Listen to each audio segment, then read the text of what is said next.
శ్రీ గురుభ్యో నమ. సుజ్ఞాన దీపమును గురుగీతల నుండి ఈవేళ మనం 2వ అధ్యాయంలో 89వ శ్లోకాన్ని పరిశీలన చేసుకుందాం.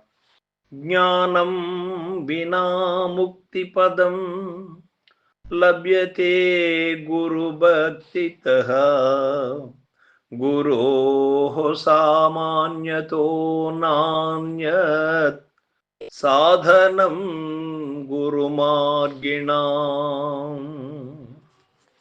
ఓ పార్వతి, మోక్షస్థానము జ్ఞానము లేకుండానే గురుభక్తి వలన పొందబడుతున్నది.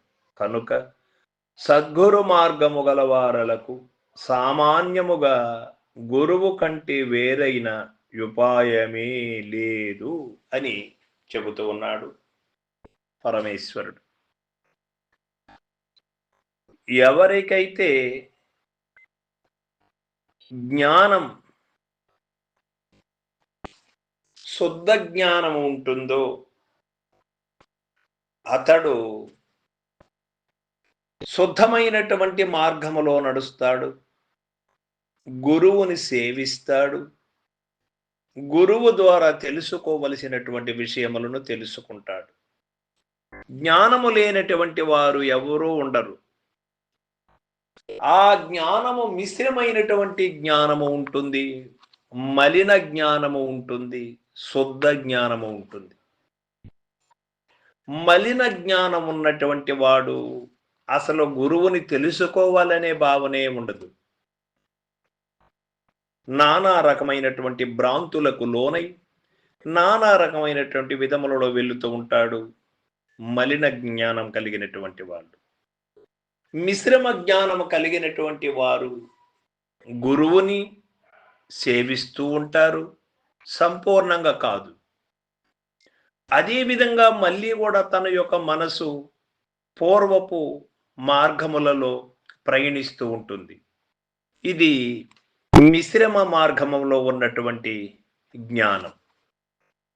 శుద్ధ జ్ఞానము కలిగినటువంటి వారు గతములో చేసినటువంటి మార్గములను అన్నిటినీ కూడా క్షుణ్ణంగా పరిశీలించి భక్తి జ్ఞాన వైరాగ్యముల ద్వారా అక్కడ నుంచి ఒక్కొక్క మెట్టు ఎక్కుతూ వచ్చినటువంటి వారు నిజము కనుగొనాలి అని తపన కలిగినటువంటి వారు మళ్ళీ గురు మార్గము వదిలి ఏరే మార్గములకు వెళ్ళలేరు. ఉదాహరణకి వాల్మీకి ముందు చేస్తున్నటువంటి పనులు అన్నీ కూడా గురుముఖత ఉపదేశం వచ్చిన తరువాత మళ్ళీ తిరిగి చూశాడా? మళ్ళీ అటువంటి పాపకోపములో పడ్డాడా? లేదు. వేమనార్యులు కూడా గురు మంత్రోపదేశం అయిన తరువాత, శుద్ధ జ్ఞానం వచ్చిన తరువాత ఆ మిశ్రమ జ్ఞానములేకి అడుగెడలేదు. గతములో చేసినటువంటి పనులని అన్నీ కూడా అది అబద్ధము, తెలియక అజ్ఞానముతో చేసినటువంటి పనులు అని తెలుసుకొని గురు మార్గములోనే ఉన్నాడు. అది నిజమైనటువంటి శుద్ధ జ్ఞానం. అటువంటి శుద్ధ జ్ఞానం ఏ మానవుడికి కలుగుతుందో ఆ యొక్క శుద్ధ జ్ఞానం కలిగినటువంటి వాడు శుద్ధి అయినటువంటి భావములో ఉంటాడు, శుచైనటువంటి మార్గములో నడుస్తూ ఉంటాడు, గురు చరణములను మరువకుండా జపిస్తూ ఉంటాడు. సర్వం సద్గురు పాదార్పణమస్తు. జై గురుదేవ.